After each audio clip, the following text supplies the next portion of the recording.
goes. Thanks for joining us on The Morning Answer here on a Wednesday. Not just a great song, Sweet Freedom, from my high school days in the 1980s, Ben, by Michael McDonald, but also Sweet Freedom, the name of a brand new book, a great book from Governor Sarah Palin, Sweet Freedom, a devotional. And we are joined by the former Republican governor of Alaska and, of course, the former Republican candidate for vice president, Sarah Palin, on The Morning Answer. Happy Wednesday to you. How are you, Governor? I am doing great. Hi to all of you. You have a lot of fans in Southern California. You know that. Let's talk about your book. It gives us an opportunity to hear that song from the 80s that took me back to my high school time. So I thank you for that. It's Sweet Freedom, a devotional. When I was growing up, in the house growing up, my mom awakened my brother and me to words from a devotional. And this is when we were kids. I still do it sometimes as an adult, in fairness. I cannot tell a lie. I don't do it every day. But on days that you do it, oftentimes, the words in a daily devotional do put a little pep to your step, as I like to say to our listeners here on The Morning Answer. What was your motivation for Sweet Freedom? Was it to impact in a positive way through the gospel your readers? Yeah, absolutely. It's to kind of point people in the right direction to find the answers to these huge challenges that we're facing as a nation and as individuals. We're all fighting some kind of battle.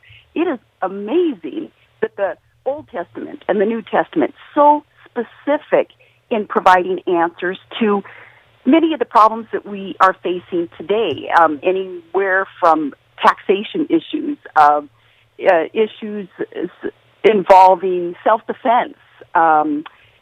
There you can look in Old and New Testament and pinpoint through Scripture the exact remedies that we need to apply today. So this devotional, being unlike others, we're dealing with real-world stuff in it. And, I'm sure between that and then interjecting also some of my own personal struggles, mistakes, the peaks and valleys in my life and my family's life, hopefully all of that will edify and help others. Governor Sarah Palin is our guest on the Morning Answer. Her book is called Sweet Freedom, a devotional. The governor will be having a book signing. I want you to know about this. It's happening at the Oak Tree Gun Club on Saturday, December 5th. And by the way, that's the next Saturday on the calendar. It's coming up Saturday, December 5th from 11 a.m. to 1 p.m. Governor Palin will be at the Oak Tree Gun Club signing her book in Newhall, California. We're putting that information up on our Morning Answer Show Facebook page. So be sure to check that out. Get on out there and say hi to the governor. She'll sign a book, and buy the book. She'll sign it. It's a wonderful devotional. Well, Governor, because we rarely have the chance to speak to you, it would be remiss if we didn't ask you about the state of the presidential race. There's a new poll out today that shows that all of the various Republican candidates trail Hillary Clinton. Everybody from Marco Rubio to Ted Cruz, they all trail Hillary Clinton. What do you think the chances are that Hillary Clinton is elected, and who do you think is the best candidate, or who are the best candidates to face Hillary Clinton in a general? Well, I'm glad that people are acknowledging that Hillary will be the nominee over on the other side of the aisle. I think that it's been pretty bogus, this their quote-unquote competitive primary, where, no, the skids have been greased for Hillary all along. The machine, the establishment, the media, mainstream media, everybody's been in bed with Hillary, and so here she goes. So what we need up against Hillary is the fighter, someone who will hold nothing back, someone who won't be afraid of getting slapped with that sexism label across their forehead, which is, that underestimates the wisdom of the people if the media or the left believes that us average Americans buy into that sexism label. So someone who will hold nothing back and call it like they see it, and has not been a part of the problem, not been a part of the status quo. And we do have those outsider candidates today, even the obvious, Trump, Fiorina, Carson being the outsiders. Even I would consider Ted Cruz as being, relatively speaking, an outsider, because he's really bucked the tide there in the Senate and actually tried to get things done via fulfilling his campaign promises. Sarah Palin, let me ask you from the other side. Full disclosure, I'm Brian. Of course, you know Ben Shapiro. He's a good conservative, great guy, conservative, great eloquent spokesperson, as you are spokesperson for conservatism. I'm off center left here. I keep it spicy. I sometimes ask questions from the other side. So if you'll allow me to do that, I remember when President Obama was running, Governor Palin, the criticism that came pretty often from folks like yourself on your side, and certainly you brought executive experience, having been governor of Alaska.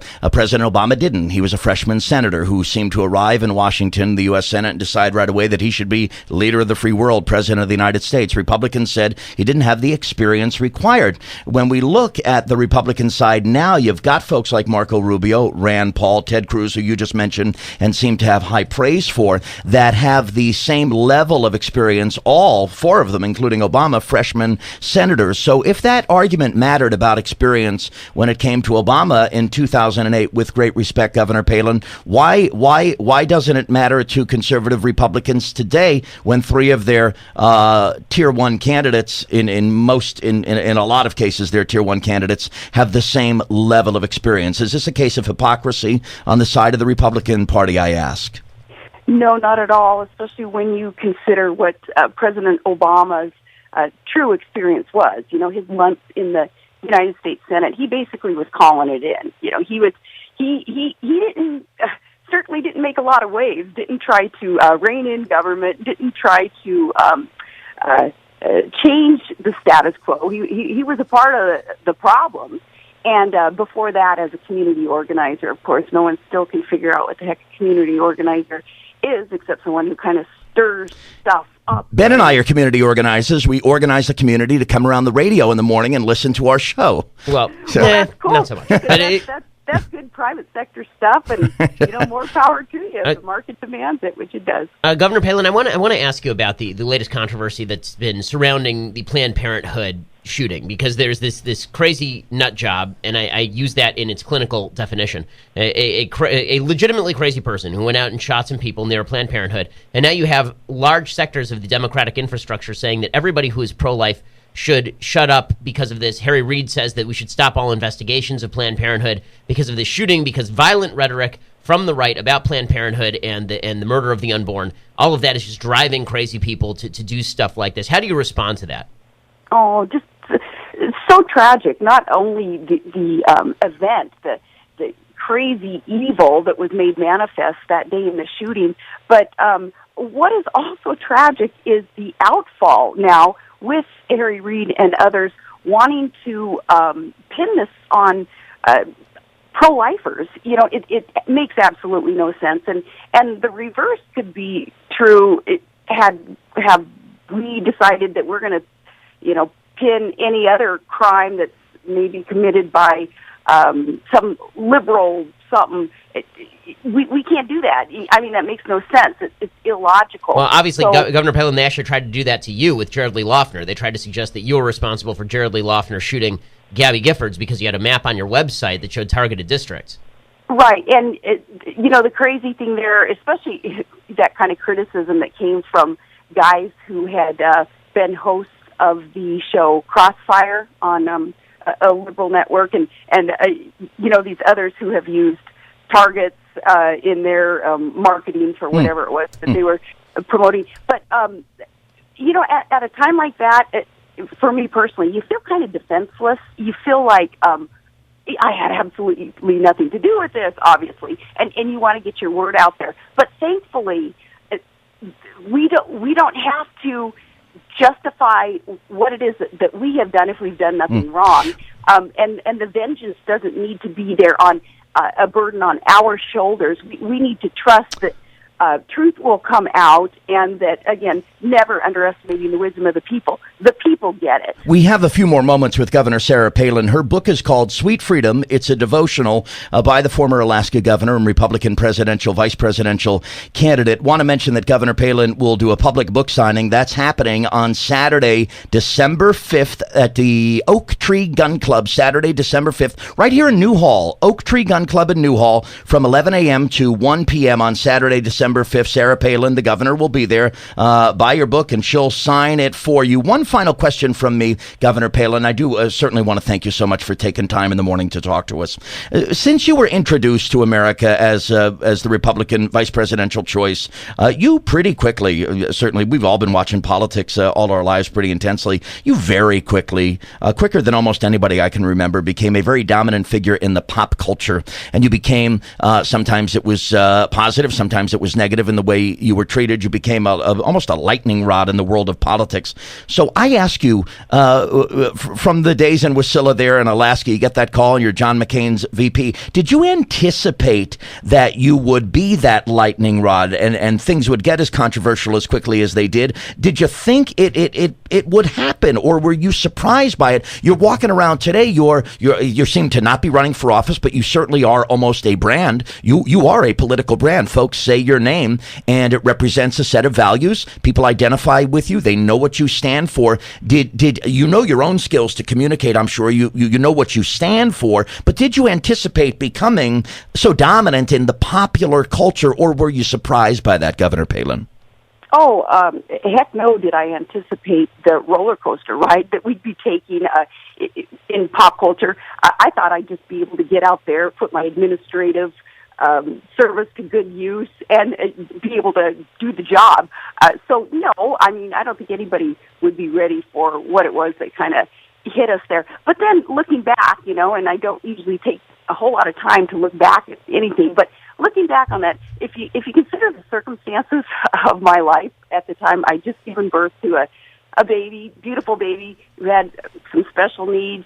My son was being deployed off to a war zone. My oldest daughter, she was pregnant and unwed, teen mom. My husband was working, 1,700 miles away up in the oil. So there was a lot going on. So, and all that happened just within a matter of weeks. And then I got the call, and of course my response to the call was, sure, I'll run. There's nothing else going on. Yeah. Right. But anyway, all those things I can see now, all of that, different aspects of the circumstances in life, it was all preparation. So, and thankfully I've always known to put my life in God's hands, and, we're going to get through it. So didn't anticipate all the idiosyncrasies of it all, but glad that it happened anyway. Governor Palin, final question from me. Your devotional is important, I think, because we've seen a great secularization in American culture. How do you think the President of the United States has contributed to the increasing secularization of America?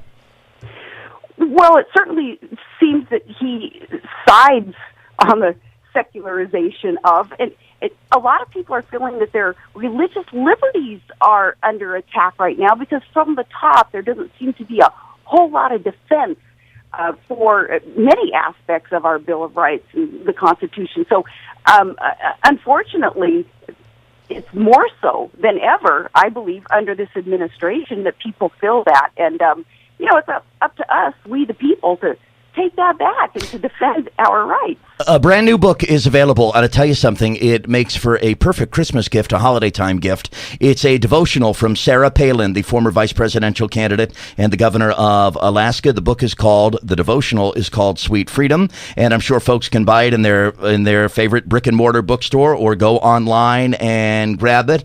Governor Palin, job well done on your devotional. Thanks so much. We know you have a busy schedule. Thanks for saying yes to the Morning Answer. We hope in the future you'll come back on if there are items to be discussed, and we hope you have a great day and good luck. One last plug, don't want to forget it, Newhall, California, coming up on Saturday, December 5th. That's just a few days from now, from 11 a.m. to 1 p.m. at the Oak Tree Gun Club. Governor Palin will have a public book signing there. Oak Tree Gun Club, Saturday, December 5th. All of that information is up on the Morning Answer Show Facebook page. So if you can't write it down because you're driving to work or school, just check our Facebook page when you get to your location, and there it all shall be for you. Governor, enjoy your Wednesday. Thank you so very much.